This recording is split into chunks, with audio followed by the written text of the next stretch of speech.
Episode 259. We continue where we left off last time, with trying to complete Zoe's custom deliveries for this week.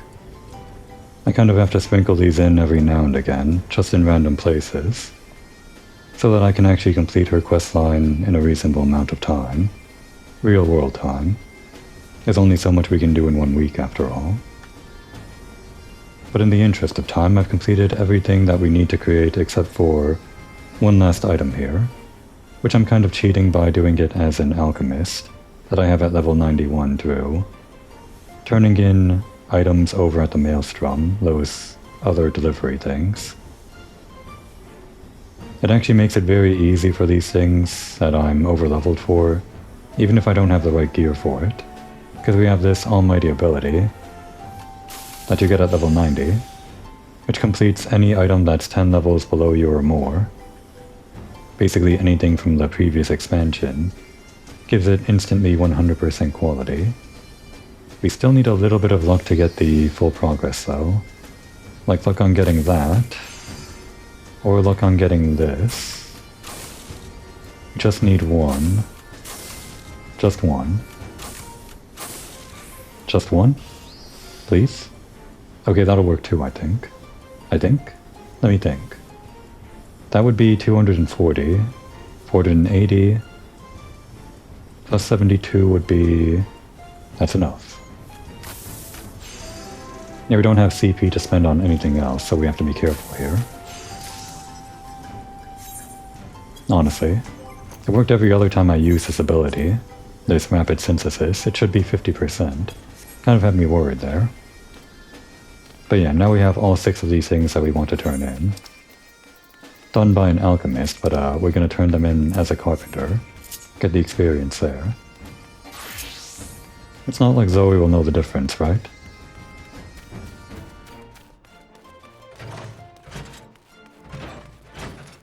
The rest of this episode is going to be something else, but do want to wrap this up first. Here, have some maelstrom material. Weaponry, alchemical potations, rations. The Admiral needs all the supplies she can get, and this should serve quite nicely. Let's take a closer look. Oh, Komoi, it's absolutely stunning. So stunning that it's a shame that I have to sell it. But I will make the ultimate sacrifice to save the children, for the children. A lot of experience, that. And then the same dialogue.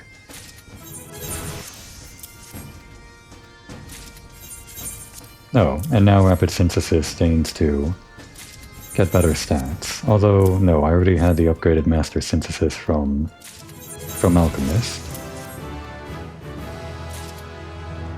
And there, that's all 6 for this week. Zoe is ever so grateful to you, Komoi. Thanks to you, the Maelstrom will have enough material to wage 1,000 wars. I can just hear the sound of the cannons a-firing, and hulls a-cracking. Did I mention that I wanted to be a pirate when I was small? Kind of fitting that she's talking about this, considering we just did that whole quest with Ayoyo, who's basically from the Maelstrom. I guess technically the Yellow Jackets, but same thing. And that previous quest in the last episode was also about the orphanage. Funny how it all ties together.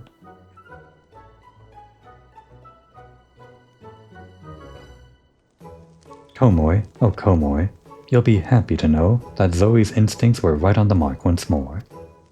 My contact in Limsa tells me that the material you collected for the Maelstrom was, and I quote, a bloody godsend. Those were the Admiral's own words. Can you believe it? Zoe still can't believe it. Every piece has been sold off, and at prices that have our coffers overflowing like never before. Now I can finally provide the children with the life they deserve. 1 square meal a day. Yeah, 1, huh? To accompany their usual porridge. Blankets and bedding free of mold and mothballs. Shoes with, gasp, actual soles. Finally, Zoe can treat herself to a fresh bowl of pineapple pudding every other day. And that's it? That's all you get? While the children get 1 square meal a day? Not every day. What about the other day? Why? Nothing, of course. But don't worry. I just close my eyes and savor the smells wafting in from Adgarog's kitchen, and chomp my teeth together. If I try really hard, I can almost convince myself that I'm dining on a full-course meal. What a technique. Meanwhile, we're gonna have some Snurgleberry tart. Kind of weird that we're getting this as a reward. Is Zoe giving it to us? Probably not. It's probably coming from Adgarog's kitchen. Zoe Aliapo is overjoyed with your efforts. She now considers you a savior of the orphanage. And yet, there is still much work to be done before the finances of Menphena's Arms are stable. To that end, Zoe Aliapo has a new favor to ask of you.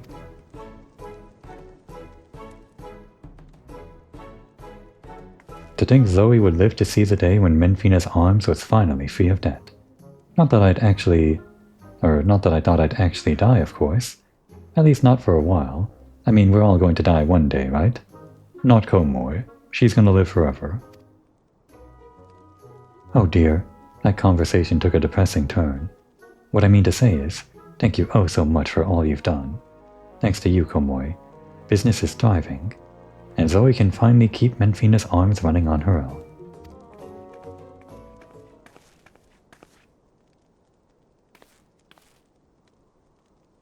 Oh, Takebi, what brings you out here? Is something the matter? Oh no. Did Zoe forget your supper again? No, Miss Zoe, it's my friend. I told her my name day was coming and she started crying. She said she doesn't know when her name day is, and I started crying too. When I first came to Menphena's Arms, I cried in my bed every night. I tried to smile in front of you, Miss Zoe, but deep down I knew that Mummy and Daddy were never coming back. Miss Zoe was so nice to me, and Chloe would always cheer me up with stories about dragons, and before I knew it, I wasn't crying anymore. And so I want to do for her what Chloe and Miss Zoe did for me. But what can I do, Miss Zoe? If only I could give her my name day, I would, but... Yes, if only... Wait, Takebi, you're a genius. Don't you see? We'll just declare your name day, the day of all your friends who don't have a name day of their own. We can all celebrate together, and none of you will have to feel alone. That's such a great idea. I wish I'd thought of it. Or wait, did I? I mean, wouldn't you want all of their birthdays to be like on different days, so that they can feel unique or something? Well, maybe it's fun to have a big party with everyone. That way no one feels left out if no one comes to their birthday party.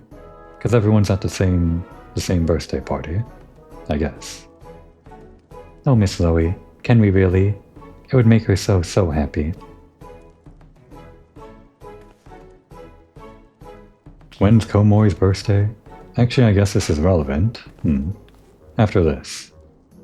Of course we can, but we're going to need presents. And not just any presents. Presents so delightful that these poor boys and girls will be able to forget, if only for a day, all the pain and suffering they've endured in there. I'm sorry, I seem to have something in my eye. We'll leave you to it. Get yourself together, Zoe. Standing around here sniffling isn't going to get anything done. Well now, Komoi, I think you know what we have to do. Are you ready to get collecting? Funny. Yeah, I guess the custom deliveries here aren't actually about getting money for the orphanage. It's actually doing something for the orphanage. Kind of fun that they're changing it up a bit. Anyway, the custom deliveries list was updated. We don't have to read all that. Oh, and our special cutscene for doing all the things in 1 week. It's just the same as we saw last time. I don't have to read this again.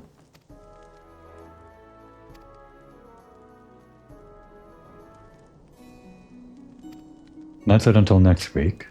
Until whatever episode I sprinkle this into again. But yeah, when is Komoi's birthday? The 10th sun of the 5th astral moon. What is that in like human terms? You can't exactly got a translation here, but just because it's relevant based on the last episode, which was The Rising, which is sort of like the anniversary of when I started recording for Komoi. I guess we can call it her first anniversary being an adventurer. We technically started a little before that, but right now I'm just going to look up the name day here because I originally set her name day to October 31st, Halloween, just for fun, when I was creating her character. But when I was doing some stuff with Fantasia just for the fun of it, I actually changed her day to be the day I started recording as a kind of milestone for when I started playing this game and doing recordings in general, considering that was my first video, I guess, ever recorded and uploaded. So this says this Eorzean calendar, this quick guide. The 5th astral moon, which I know should be September. The 10th sun is... no wait, that's the 5th umbral moon. The 10th sun is 9-9. Yeah, so I started on 9-9. That should be easy to remember. I guess that's when Komoi's actual in-lore birthday will be, and when I actually started recording. Okay, we're not here to wax poetic though. What we're here for is actually right here. So as Komoi is walking away from the orphanage, Midnight Dew calls her name and asks her to do this dungeon for her. We're doing the hard mode dungeon that was released in patch 3.4 today. I figured this would be a nice thing to do alongside Zoe's little quest because these quests are usually over in 40 minutes or so or something, usually less than that. Now here's the adventure I was looking for. I've got a job that needs doing, and something tells me you'd be just the one to do it. Now stop me if I've got this wrong, but a little bird told me that you'd been in and out of the Great Goople Library, and that a walk-and-talkin' broom of all things showed you the way in. Well, I suppose the latter bit's neither here nor there.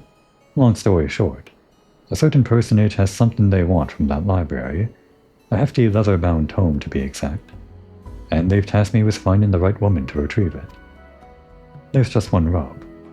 Seems some heedless interloper, mind you, I'm not looking to point fingers here, left the door to the forbidden vaults wide open, allowing what seems like every void scent and ensorcelled abomination in the Encyclopedia Eorzea to saunter right in. A right mess, I'm sure you agree. Fortunately, the strapping lass standing in front of me knows the place like the back of her hand. I just need you to make like your broom friend, sweep out the nasties, and retrieve the tome from my client. Simple enough, right? I'll meet you there. She says she'll meet us there, but she has to stand here for regular NPC stuff like this side quest. But yeah, she'll meet us there. And speaking of tome, let's bring back this minion, I guess. Where is it? This one, right there. Top of the list. Because I guess this technically is from the Great Goople Library. And it's kind of my main minion.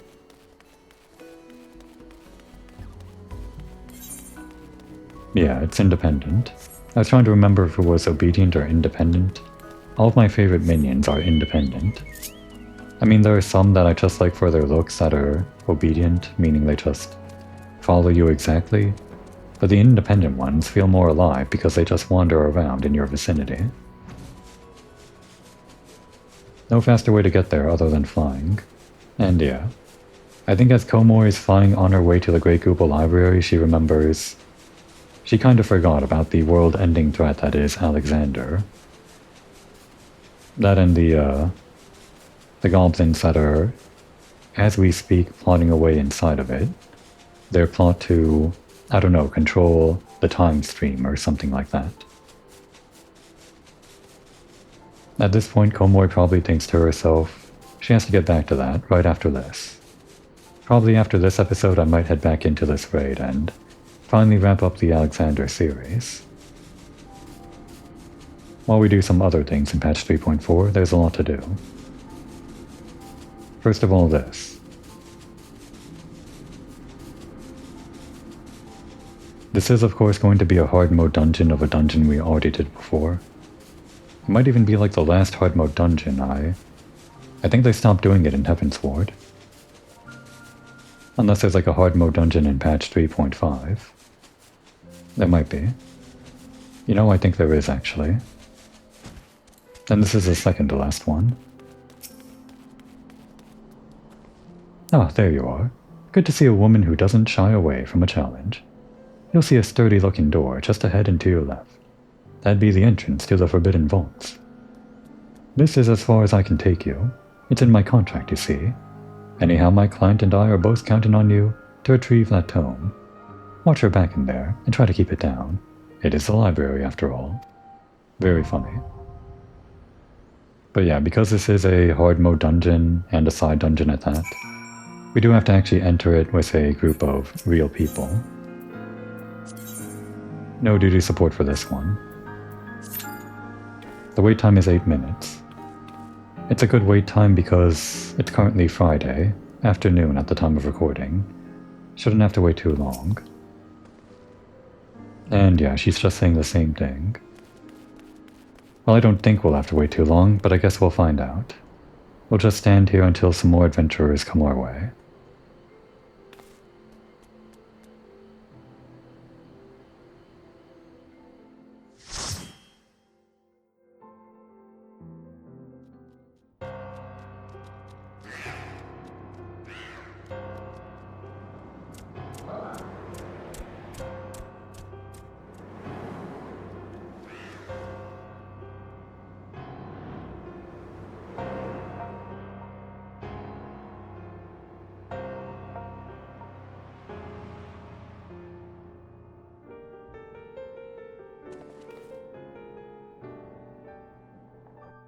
Great Googly Moogly. It's the Great Google Library again.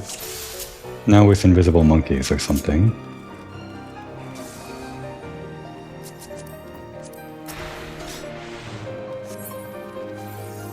I guess we're following the monkeys.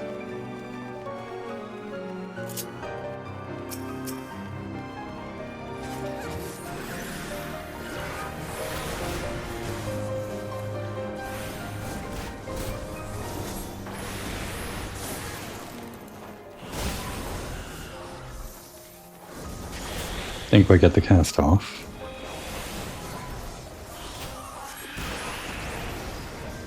Are we all moving forward or not?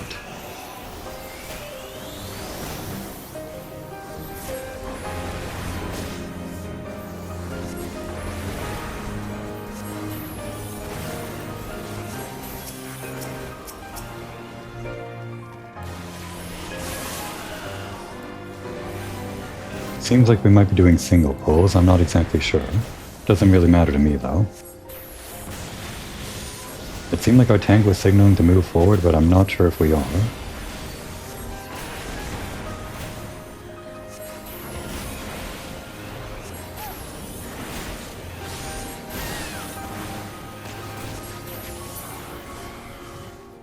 I guess that thing has a conal that I shouldn't be standing in front of it for. Doesn't matter.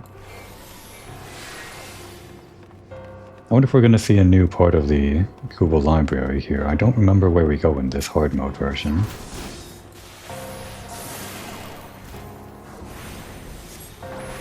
Don't think we're moving forward. I just wanted to put down my ley lines where I knew we would be stopping, but I guess we are stopping at every mob. That's fine. There's no problem with that. Don't let anyone tell you otherwise.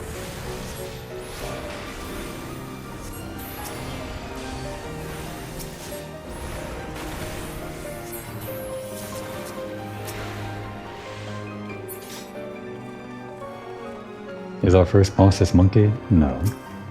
Doesn't seem like it.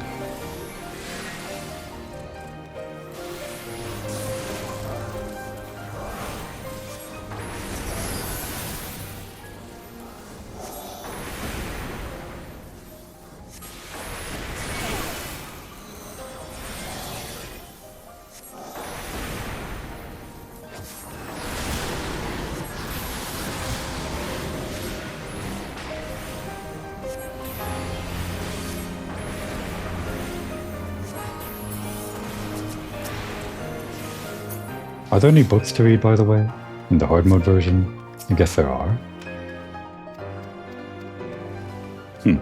Well, there's our first boss. We'll read that later, I guess. Actually, we can come back and read everything once we're done. Maybe I can spend like a lot of the episode, the end of the episode, doing that. This is where we fought the giant book before. Kind of like the demon wall, but not. Oh. Big book, I guess.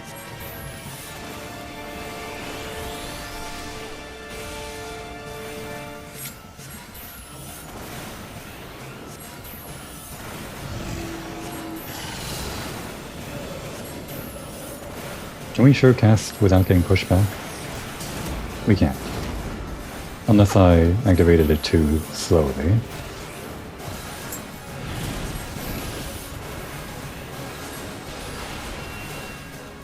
I guess either way we are still fighting books in this version. Or books are fighting us. We're fighting this guy, who is the demon of the tome, but not a tome himself.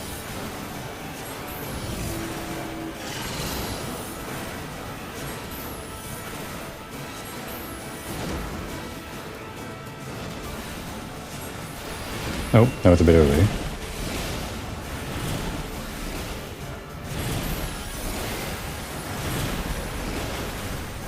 At least we don't have 2 stacks like the tank.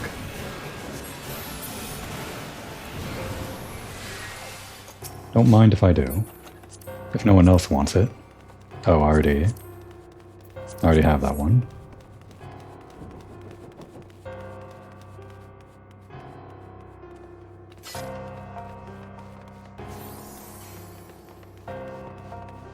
It does seem to be the same pass as last time, just new enemies, sort of.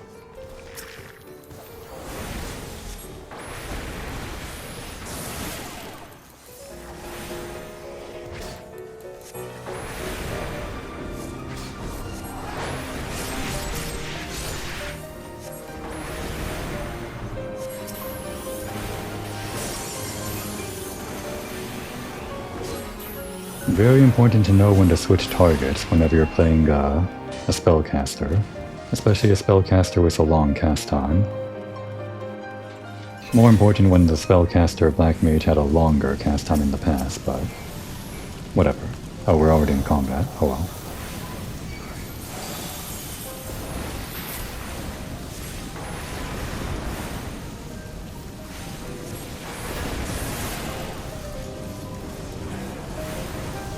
Wait, what's going on? Okay. I didn't regain all of my mana. Must have done the wrong rotation.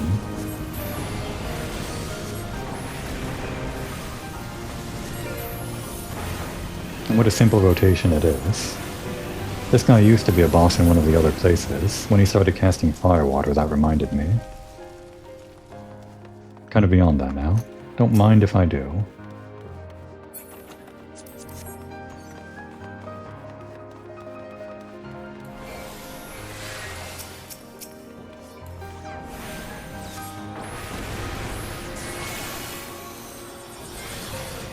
Oh, we're actually... I can cast from here, right? Should be fine. I think we're just barely fine with the casting range. For that, though, we're not.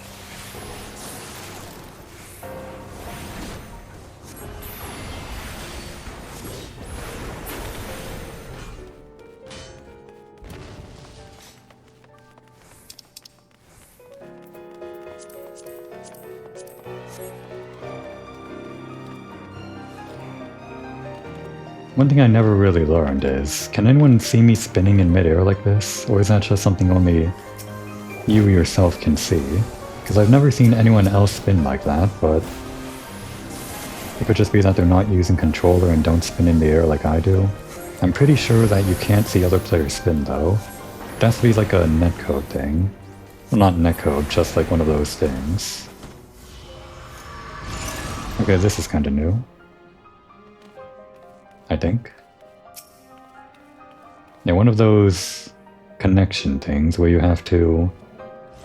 Well, where the game has to only show you the character's last position they're facing when they're on the ground, so if they're spinning around in midair, it doesn't really count for updating the server or whatever. I need this and this. Gotta stop talking and focus on my rotation.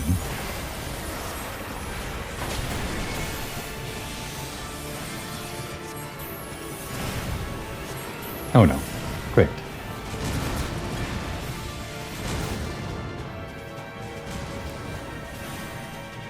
That guy's in trouble. He did not get far enough away for that. Well, I guess he got far enough away to do less damage, but still.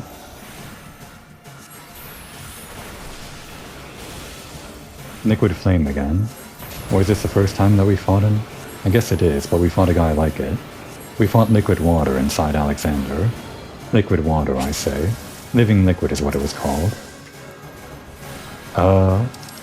Marked with the sun seal, okay. Then we'll stand in the sun.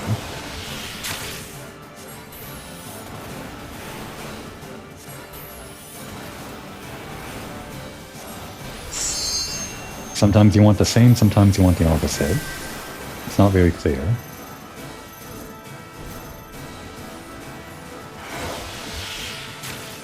Guess we made it.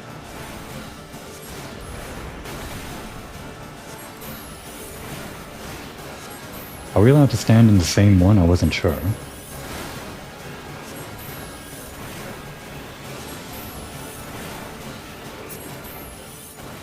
Well, it doesn't matter. We'll never have to learn it again.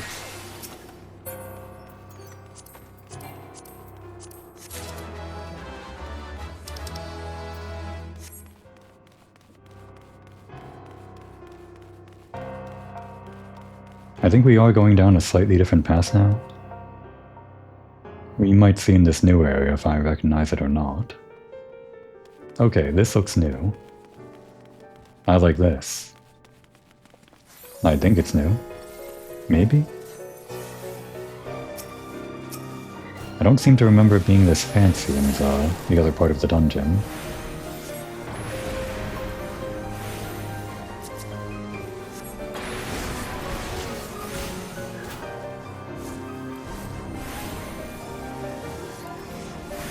You can interrupt that, but I don't think we have anyone that interrupts here other than the tank. Although I guess, can melee DPS interrupt? I don't remember.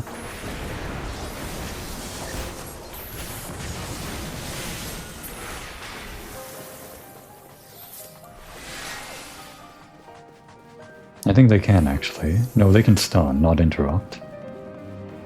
It's only ranged DPS that can interrupt.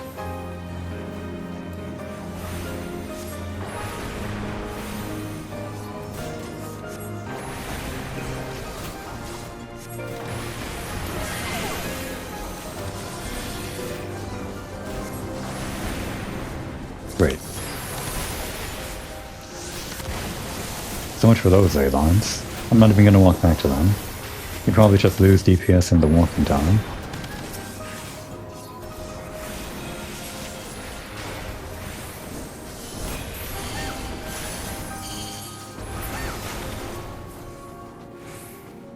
And more merits. This is definitely new.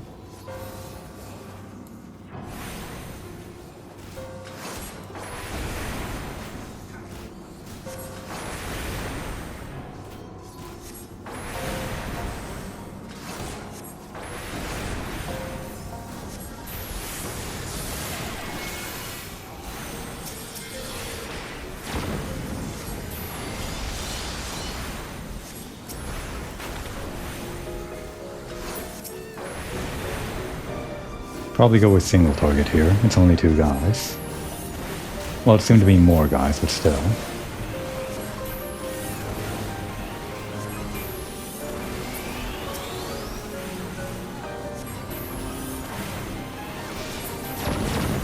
And there are more guys.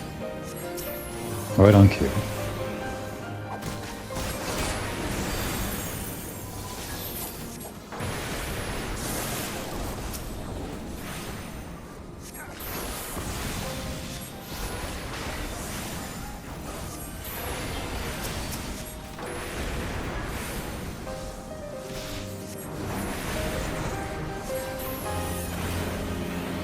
And I think with this we're at the final boss.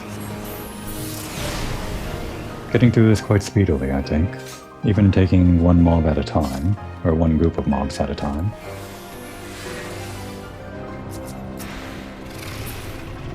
That's not the boss. Oh, don't fight me.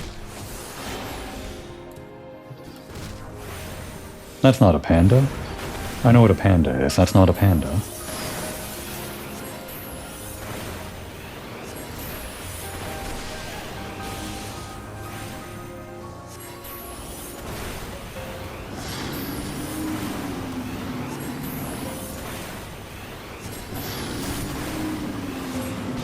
That's a vulnerability up, but it's not due to mechanics, I don't think. Why do I have one and the others have two? Yeah, I think that one's just how that guy works. He applies vulnerability as pressure, not as a you did things wrong kind of thing.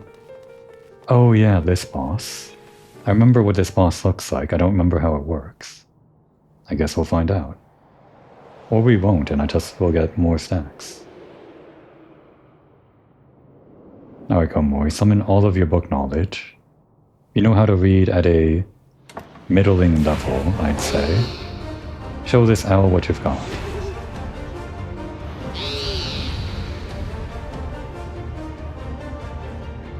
I seem to remember having trouble with this during my main character playthrough.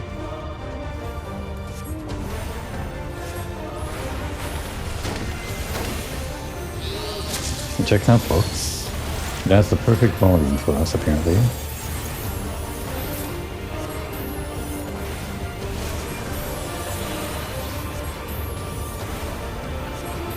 Something's gonna spawn in there. On the properties of quakes. Oh, levitate.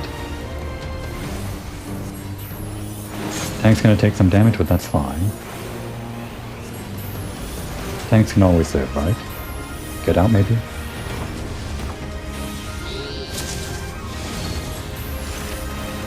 Theories on the existences of rivers? What does that mean? I think that's gonna turn us into a nymph.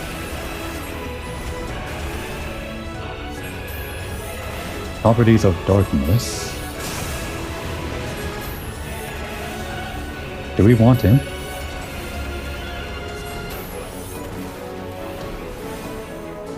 Him. Why not? Nope, that was wrong. Imps are actually weak to that sort of thing, whatever that was.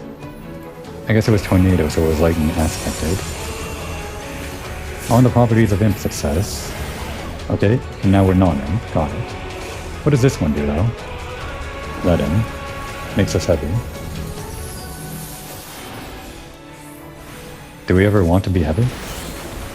Right, you want to be heavy when they do the tornado. Okay, that makes sense.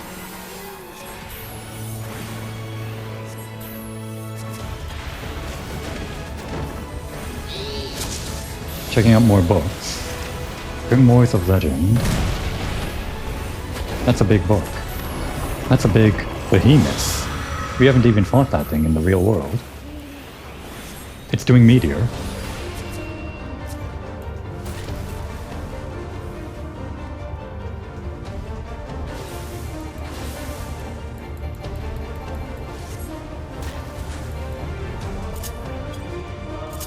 Trying to get... oh, right, I have no mana. And yeah, that's a meteor impact, I guess. I guess we have seen that during one of the raids, haven't we?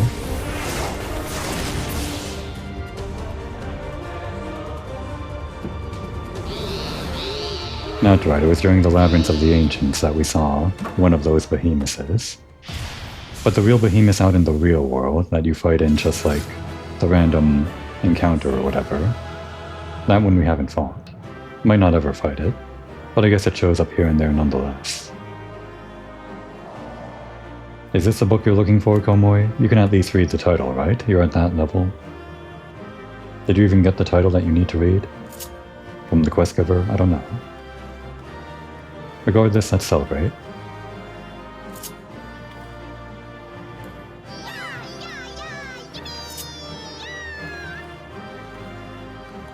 Alright. And we'll give it to the tank, who was so patient with us.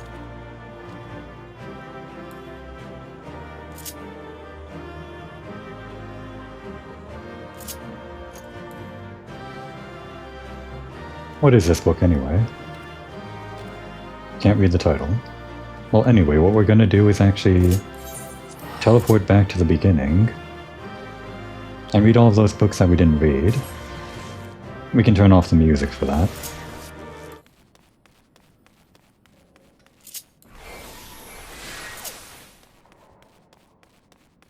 Now, what books were there? We might not hit all of them, but I can at least try to find the ones that I can find. Daddy Catnip might be staying behind for some reason, I'm not sure. What was that thing I got? Oh, that's housing decoration. I actually have that on my main character. No books here, right? No.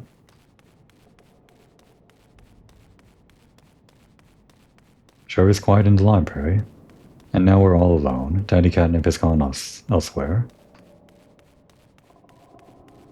The way that I have my settings just for less UI on the screen, I don't have text floating above the things in world like this. But they can still be recognized by the sparkles and by pressing X on targeting and whatnot. So, what? The boy and the dragon gay? Gay dragon? Once upon a time, there lived a free-spirited boy who loved to play in the forest with his pet chocobo, but the forests were fraught with peril, and one day a band of brigands ambushed the boy, spiriting him away to the harsh mountains of the north. Yet there be dragons there, and as they rode up the mountain pass, one of those majestic beasts came swooping down from the heavens. The boy's chocobo reared in fright, sending the boy tumbling down the mountainside to his nigh certain demise. And yet the gods saw fit to spare his life, if only meagerly so. As he lay there battered and broken, all manner of foul beasts drew near, threatening to rip him limb from limb. Just as the boy was making his peace with the 12, another dragon appeared. A smaller creature, yes, but even a small dragon is a fearsome opponent indeed. It was then that the strangest thing happened. With a mighty roar, the dragon turned upon the circling beasts, and spit forth a burst of flames that reduced them to so much ash, saving the poor boy's life. With what half seemed a smile, the dragon approached the wounded child, and gently raised him up to sit on his back, and the two flew off to the gods nowhere. Wow, they became fast friends. It had nothing to do with the dragon being gay, though. Of course, I know that's not what that word means. It means happy, but I think it also means, like, in the noun sense, like a happy tale, maybe? Or maybe I'm just imagining that. Because the boy and the dragon gay, I guess I could mean like the boy and the dragon's happy tale or something. Maybe. And this other book, Of Loves Unrequited. As we were scrolling past it, I saw one quick name, but we'll just read through it naturally here. Oh, but why must the gods curse me so? By what cruel trick of fate was I given this oversized, ungainly body, and sent into this world where you abide, my princess, my goddess, my everything? Your delicate hands, your shapely head, your dark eyes in which I would lose myself and never return. Yes, every aspect of your being strikes me to depths of the heart. I knew not I had until the day you first appeared before me, and yet I am Rogadin. Could one of your kind ever love a lumbering brute such as me? Good sense tells me that the answer is no, but my heart, nay, my very soul will not accept it. For bereft of your company, I fear I will wither away into a wretched husk of what was once a man. Oh, have mercy on this poor soul, my goddess. Pray grace me with your presence when next your travels call you to Limsa. My beloved prey flocks, just say the word, and I am yours forever. The most beautiful woman in Goblin society, I guess. Well, at least one other person agrees with me. Is that like an NPC we can find in Limsa, some Rogadin guy? Maybe. But that other book, I guess The Boy and the Dragon Gay, I guess that's supposed to be like an in-lore thing about how people maybe a long time ago, we're still friends with dragons. More like history pointing out that the heretics were right about all that stuff. If that is indeed an old book, I guess Of Loves Unrequited is a quite recent book. But I feel like The Boy and the Dragon Gay is more of... It just feels like more of an old fable or something. I'm not sure what other books I might have passed along the way, but there's one. Over the Horizon Redux. It is widely known that the Mamulja boast one of the most impressive indigenous societies to be found in the New World. Wow. How topical, considering we just got Galul Jawjaw's minion as part of the event quest last episode. Which of course had nothing to do with the event quest itself, it was just like a fun way to give you a reward for the, as of the time of recording, most recent expansion, like a character from that. That I guess for some reason you don't get through any other way, but yeah, since you did get that minion from that quest as a reward, it's just surprising that we're getting more lore about the New World from a time that was way before Dawntrail was even conceptualized, I imagine. Anyway, where was I? New World, yeah. It would be a mistake, however, to view the Mamulja as a single uniform people. A careful analysis of documents brought back by explorers reveals that the Mamulja are more accurately described as a federation or alliance of numerously distantly related tribes, each with distinguishing physical characteristics. The brown-scaled Hubigu, with their distinctively long combs, the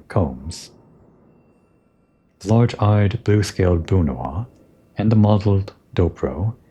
We kind of know those a bit more intimately in Dawntrail, but I have to admit I don't know them by heart.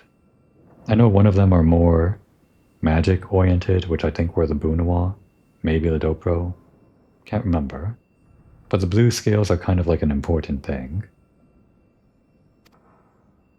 It is further said that although Mamulja rarely marry outside their own tribes, such unions do occur on the occasion of certain religious observances. Oh, and here we go. And are known to produce two-headed offspring that are hailed as blessed siblings, and groomed to be warlords at a young age. Indeed, the Autarch, ruler of all Mamulja kind, is known to be one of them. We know the one.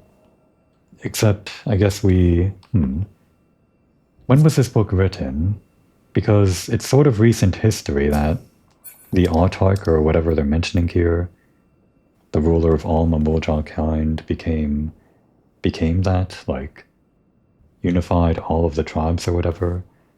Although I guess that was like history in the making.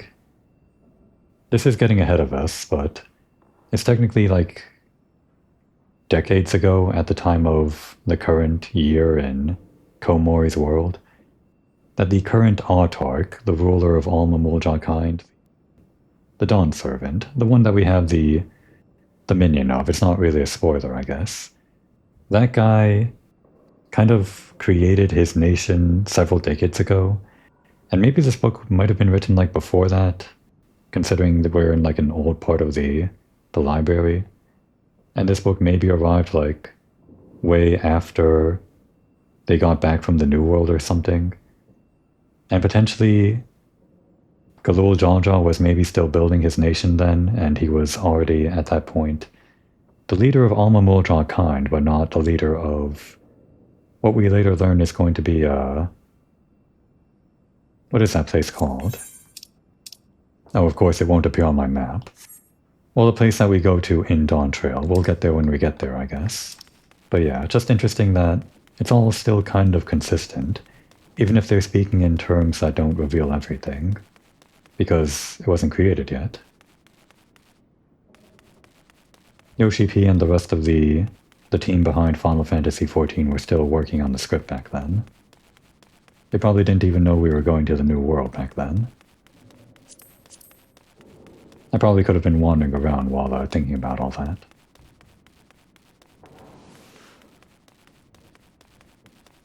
But yeah, the Blessed Siblings. We dealt with one of them as Komori, I guess.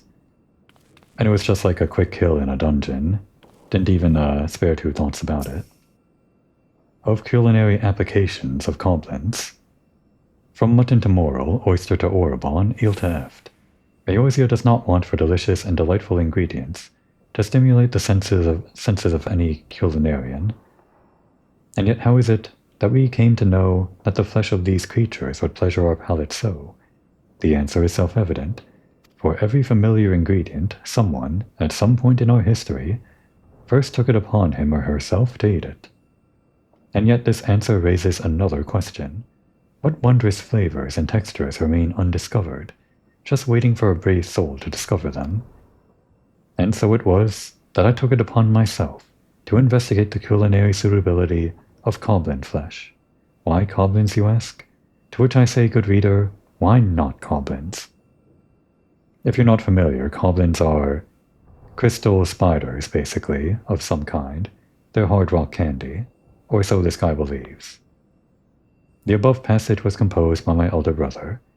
Sadly, they were the last words he ever wrote, for, as he soon discovered, goblin feelers are poisonous. Armed with this knowledge, and vowing that his sacrifice would not go to waste, I resolved to carry on his life's work. Hopefully not your last words. But I mean, they're not like hard rock, right? So maybe like a puffer fish, you could remove the poison if you're very careful.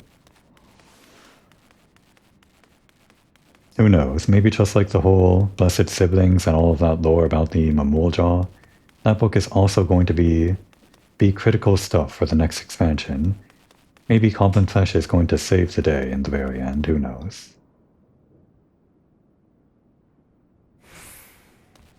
Might be one or two more books in this new section.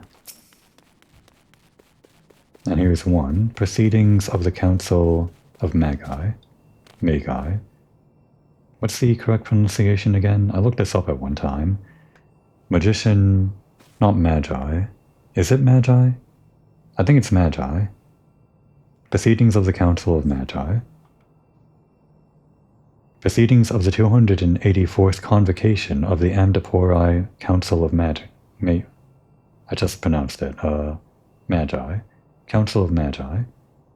A vote was called to settle on a name for a potent and newly finished healing spell. Or fashioned healing spell. Being that said healing spell was an augmentation of Kiraga, Earth's the most potent healing spell, the following names were proposed by the council: Kirago, Kiraza, Kiraja, Kiragura. I don't know how much of this is actually like real, but I know that Kiraja is actually like a real Final Fantasy spell. Kiragura seems like it's kind of made up, but knowing the long history of Final Fantasy, maybe Kiragura is actually like a real thing somewhere in some game. Finding the aforewritten names duly lacking in gravity, that is also a spell, and the existing hierarchy of spell names needlessly abstruse, the council did vote, by a margin of 17 to 3, to do away with existing naming conventions entirely, and adopt a new system of numerical spell names, as writ below, to be used henceforth. Cure 1, Cure 2, Cure 3, Cure 4. It is recorded. Okay, I guess that's just like a fun way of why they're naming all of these spells like that in lore or whatever. Like why we have Fire, Fire 2, and Fire 3, and Fire 4. I guess the logical reason for why the developers do that is, it's just that with every new expansion they release new spells, and it's just much easier to, I guess, create Fire 4, then Fire 5, etc., rather than use Firaga and Firaja and whatever. I mean, they still come up with new names like Xenoglossy and other things for new spells, but it's kind of boring, isn't it? Just using like Fire 3 and Fire 4. They're not even like upgrades of the same spell. Fire 3s are AoE, and Fire 1 and Fire 4 are like different things but do the same thing. I guess those are upgrades of the same thing, but just kind of confusing It'd probably be easier to remember if one was Firaga or Firaja or just Fire. Just my opinion, I guess. I guess the Council of Amdapori Magi disagree with me, though. But they're old, they're dead, what do they know? Anyway, I guess we have The Boy and the Dragon Gay, a literary analysis. It seems like people were actually really into The Boy and the Dragon Gay for some reason. Who would really be into gay dragons? Who indeed? Many scholars believe that the popular children's tale of The Boy and the Dragon Gay is, in fact, an adaptation of an older Ishgardian myth. Okay, it was actually an old myth. But I guess the book that we read is like an adaptation of the myth. One telling of which is transcribed below for the reader's reference. In a bleak village on the outskirts of Coerthus, there lived a shepherd boy, poor but kind of heart. One day, a band of ruffians came and spirited the boy away, seeking to deliver him to a slave trader in hopes of earning some coin. It goes into a little bit more detail here, but it's still following the same general plot, it seems. No sooner had they left the village than they were set upon by a great dragon. Down from the heavens it swooped, tearing the blackguards limb from limb, and charring their carcasses with hell's fire. But it was by no mere chance that the great worm had found them, okay? Now it's seeming different. No. The boy had befriended the great worm some time ago, and it had sensed the danger to its dear friend. Alright, that's already different. It seemed like there were two different dragons in the previous story, and in this one, the boy's already friend with this dragon, and it's actually the bigger dragon, not a small dragon that he made friends with. I guess they made it smaller in the more recent retelling, just to make it more friendly for the viewer or something. Alas, in the chaos, the boy had tumbled from the mountains, and lay half dying at the base of the cliff. Seeing its dear friend lying there, battered and beaten, the dragon gave unto the child of its blood. Okay, well, here we go.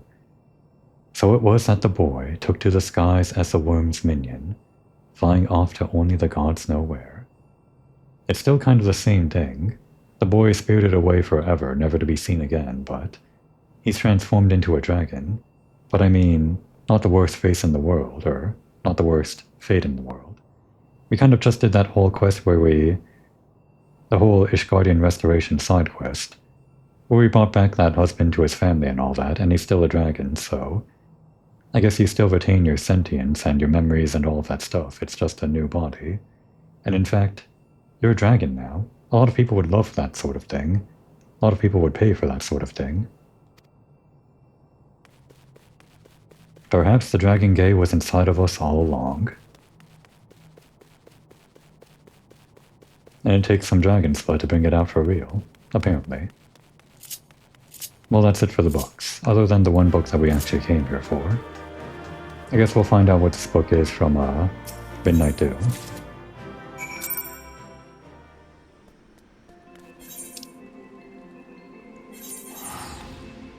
I want to imagine that Komori checked out The Boy and the Dragon Gay.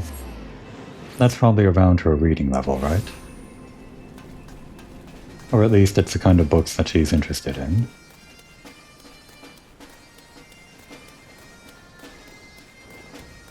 I'm not implying that she's interested in yaoi, but I'm not implying that she isn't.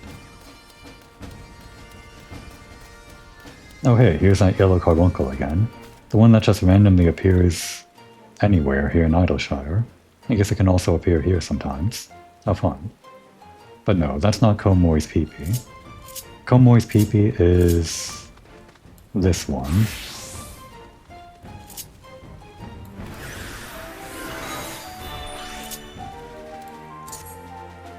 This slightly smaller carbuncle. I think it's slightly smaller. Turn around for me. Kinda hard to get it to turn around with the way the pathing works. Guess that's the closest we can get. Actually, it's kind of the same size. I guess it isn't different after all. But it doesn't have the sitting emote. We can't do that. Go away.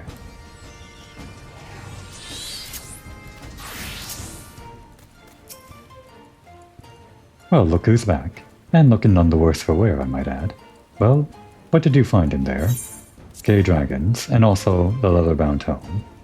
A quick glance at the pages of this hefty volume reveals what appears to be the titles of manifold books and manuscripts, each accompanied by an arcane string of symbols and numerals. I guess it's beyond Komori's reading level. Oh, there it is.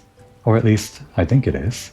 To tell you the truth, those old dusty tomes are all the same to me. Still, it certainly looks impressive, which I reckon should count for something. Anyhow, I'd best get to one person who can tell us one way or another. Don't go wandering off. I'll be right back. You're just gonna make us stand here in the rain? You're lucky Komori's immune to rain, apparently. Oh hey, we know her, I think. Yeah, it's Yuryake. Who's Yuryake? Right, she's from the Black Mages Guild. Funny, I wouldn't have known her from my main character. Like my main character, Powell would have never actually talked to her. But I guess we have history, as Komori. Ah, Komori. When Midnight Dew informed me that an adventurer of impressive talents had managed to secure the tome for us, I surmised at once that it must be you. After all, such a task would surely prove beyond the abilities of any ordinary woman. But for our very own avatar of devastation, that is another story. You sure know how to suck up to Komori. Avatar of devastation, you say? I think she likes that. But let us not get ahead of ourselves.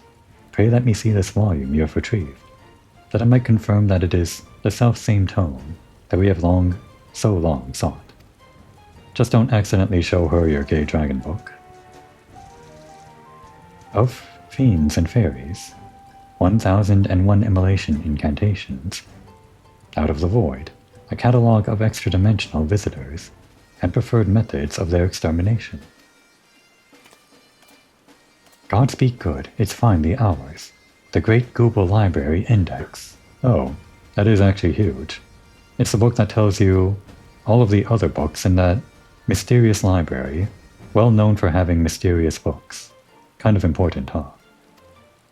Index? You mean this book you've been searching so hard for is just some oversized list of other books? Just a list of books? Why, this is a comprehensive catalog of each and every tome and epistle, housed within the single greatest repository of knowledge this realm has ever known. The Charlians built this bastion of erudition and scholarly inquiry that Eorzea might benefit from wisdom compiled through the ages, only to see its treasures gather dust, their pages seen by none but the monstrosities that now haunt its halls.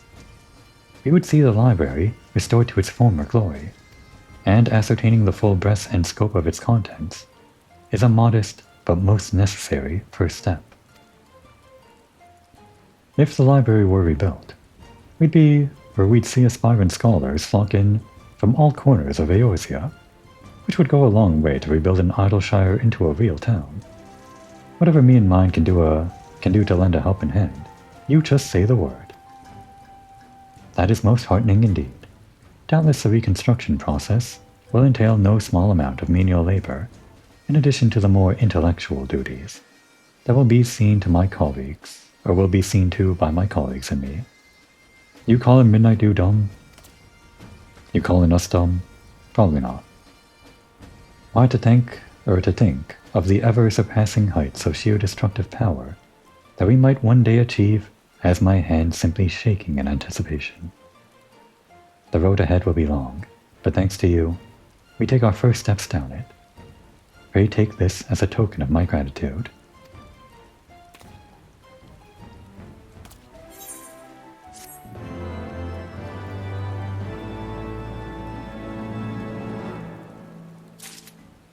Okay, and that's it for today. The episode wrapped up quite nicely. Thanks to all of those books that I was reading in the actual dungeon. Kinda soaked up a lot of time, that. But that's what I'm here for all the flavor, the stuff that I might not have seen on my main character, or that I maybe forgot. I guess for now we're just going to have Komori eat this delicious snargleberry tart right in front of Zoe Oliveau's face. Delicious. 3 square meals a day, and dessert. And Komoy's just gonna sit here and digest that dessert while we end the episode. Now would be a good time to take a break.